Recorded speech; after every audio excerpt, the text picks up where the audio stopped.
اس میں ہر بندہ نہیں کر سکتا جو روحانیت کے اندر بہت سارا مقام حاصل کر چکا. مثال کے طور پر اگر وہ عملیات کے اندر ہے تو کم از کم اس نے سورہ مزمل، سورہ جن اور اس کے ساتھ حصار کا عمل کیا ہو تو تب اس طرف ہے، ورنہ اس طرف نہ ہے. کیونکہ یہ میں سمجھتا ہوں عملیات کے اندر سب سے مشکل اوکھا سٹیج یہی ہے. اس کے اندر پاگل سے تو کیا آپ کی جان بالکل جا سکتی ہے، یہ پہلا آپشن ہوتا ہے. اور آخری آپشن کا تو آپ سوچ بھی نہیں سکتے کہ پورا خاندان بھی آپ کا لپیٹ میں آ سکتا ہے، آپ کے بچے اس کے اندر تباہ ہو سکتے ہیں. اور کشف قبور کیوں کیا جاتا ہے؟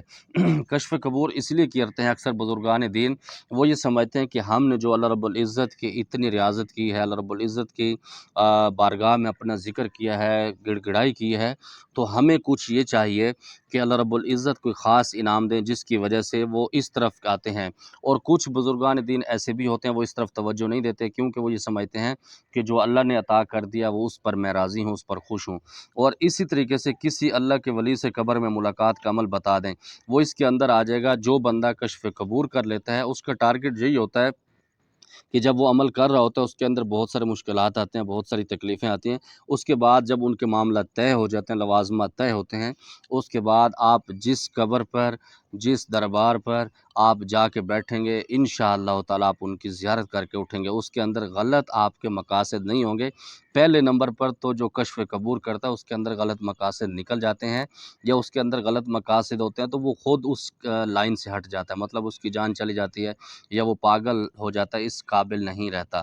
اسی طریقے سے پھر آپ جب اس کی ریاضت کرتے ہیں، مطلب آپ نے کشف قبور کا چلہ یا اس کا وظیفہ کر لیا، آپ کو جو لوازمات ملنے تھے، جو انعام و اکرام ملنے تھے وہ آپ کو مل گئے، تو پھر آپ جس قبر پر جا کے بیٹھیں گے تو ان سے اپنا حال معلوم کر سکتے ہیں، ان سے حال وال پوچھ بھی لیتے ہیں. وہ روحانیت کا ایک سسٹم ہوتا ہے. اور اس میں جو مین سوال تھا وہ یہ تھا کہ جو لوگ اس دنیا سے چلے جا چکے ان سے فیض کیوں لیا جاتا ہے؟ میرے بابا اس میں یہ ہوتا ہے کہ کچھ فیض اللہ رب العزت نے ان کے تھرو دینا ہوتا ہے تاکہ ایک دنیا کو چلانا ہے. اللہ رب العزت وہ بتاتے ہیں کہ جو میں چاہوں ان اللہ علی کل شیء قدیر کی طاقت میرے پاس ہے، میں مردوں سے بھی آپ کے وہ معاملات کلیئر کروا سکتا ہوں. اسی طرح بہت سارے بزرگان دین کے ایسے معاملات تھے کہ جن کے ان کے اپنے شجرے سے بھی ان سے معاملات نہیں چلے، ان کو خلافت، ان کو اجازت نہیں ملی، تو اللہ رب العزت نے کسی اللہ کے ولی سے اور کسی بھی دربار سے ان کو اللہ رب العزت نے وہ روحانیت کا سفر ان کو جاری فرمایا ہے. لیکن باطنی طور پر، ظاہری طور پر ان کا مرشد ضروری ہوتا ہے، وہ ہوتا ہے، لیکن باطنی طور پر وہ ایک سسٹم ہے اس میں چلتا ہے. جیسے کہ میں نے بھی پچھلی ویڈیو میں بتایا تھا کہ میرے معاملات بھی ایسے چلے. پھر حضرت سلطان باؤ رحمۃ اللہ علیہ نے اپنی بارگاہ سے مجھے اسم الذات کا ذکر بھی دیا، الحمدللہ میں اس کو کر رہا ہوں، تو اس میں یہ معاملات ہوتے ہیں.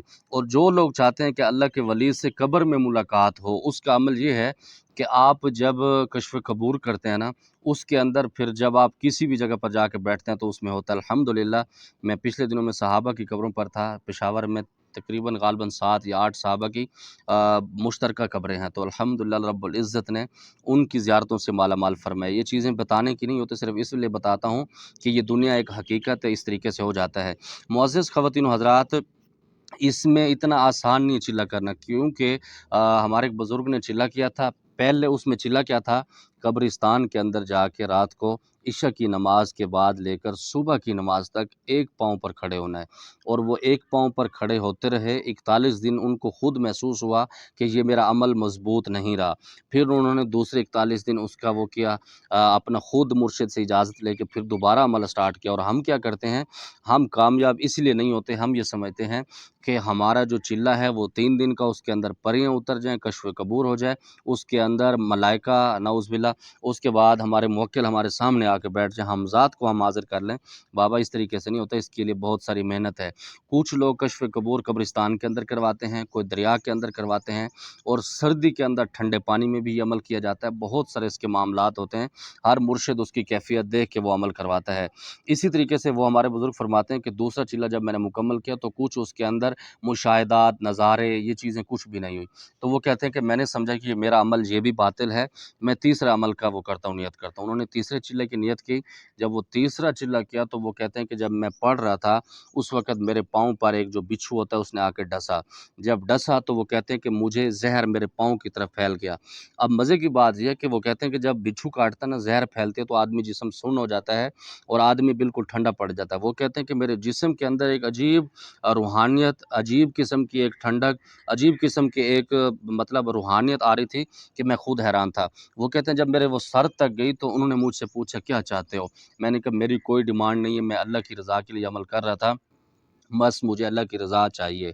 تو وہ ہمارے بزرگ فرماتے ہیں کہ اس 3 عمل کے بعد پھر اللہ رب العزت نے وہ مقام دیا کہ میں اس مقام تک پہنچا ہوں۔ معزز خواتین و حضرات، آپ سمجھتے ہیں کہ اگر آپ اس طرح کا قدم، ہو سکتا ہے آپ کو 4 چلے بھی اس کے اندر کرنا پڑ جائیں، 5 کم از کم 7 تک تو آپ اپنے ذہن کے اندر رکھیں کہ جب آپ 7 چلے کریں گے تو انشاءاللہ تعالی اس میں پھر کنفرم ہے ہوگا، لیکن اس کے اندر لالچ کو اس طریقے سے معاملات نہیں ہونے چاہیے۔